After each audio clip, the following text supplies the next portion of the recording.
Stephen Holt may bagong mabigat na assignment ngayong finals kontra TNT. At Ange Kouame gagawing local para sa Gilas Pilipinas. So yan ang ating mga tatalakayin.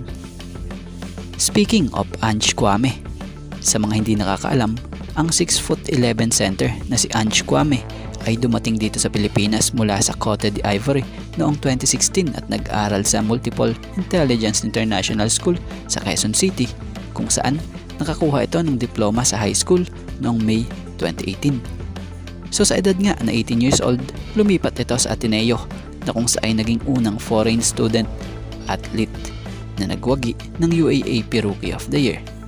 At taong 2021 nang gawaran nga ito ng Kongreso ng Filipino Citizenship para makapaglaro sa Gilas Pilipinas noong panahon ni Coach Tab Baldwin, bago nga naging bahagi ng history na kung saan nakakuha ng gold medal ang Gilas Pilipinas sa Asian Games under Coach Tim Cone.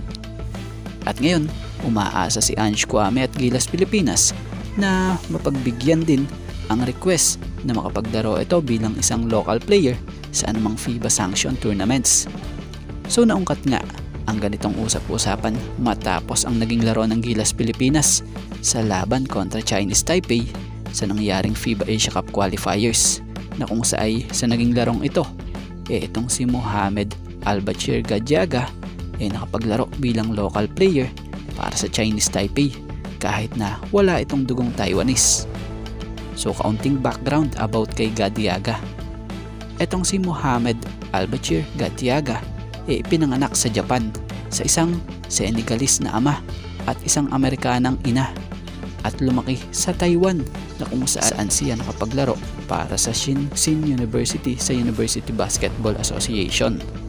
At dahil sa nangyaring ito, inihalin tulad ang sitwasyon ni Kouame dito na isang naturalized player at nakapaglaro at nakapag-aral din dito sa ating bansa sa mahabang panahon, na kung saan naglaro siya sa Ateneo sa University Athletic Association of the Philippines. So kaabang-abang ito, lalo't handa ang SBP kumilos para dito batay sa ating mga nababasa patungkol sa estado ni Ange Kouame pagdating sa ating Gilas Pilipinas national team. At about dito sa pinakabagong assignment ni Ginebra guard forward Stephen Holt ngayong finals. So matapos ang matagumpay ng Ginebra sa pag-deploy kay Stephen Holt para limitahan at pigilan ang mainit na opensa ni Northport star Arvin Tolentino sa nakaraang semifinals, ngayon naman bagong mabigat muling assignment ang kanyang inaasahan, na kung saan yung Calvin Optana naman ang kanyang pagpapaguran.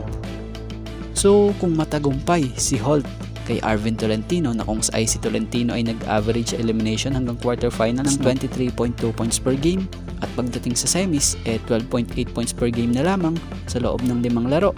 Dahil yan sa matinding depensang ginawa dito ni Holt, asahan na ganitong depensa rin ang ilalatag nito kay Calvin Optana ngayong finals.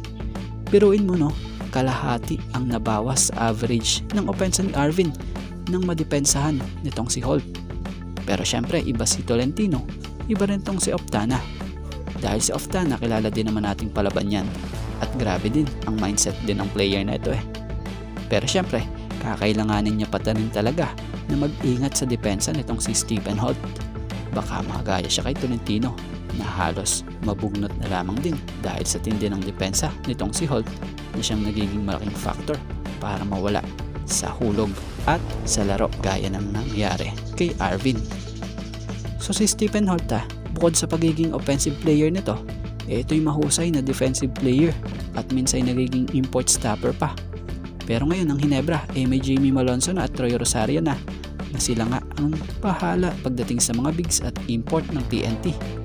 Kaya naman si Holt nakakapag-focus na siya sa tulad ng mga shooter like Calvin Optana ng TNT.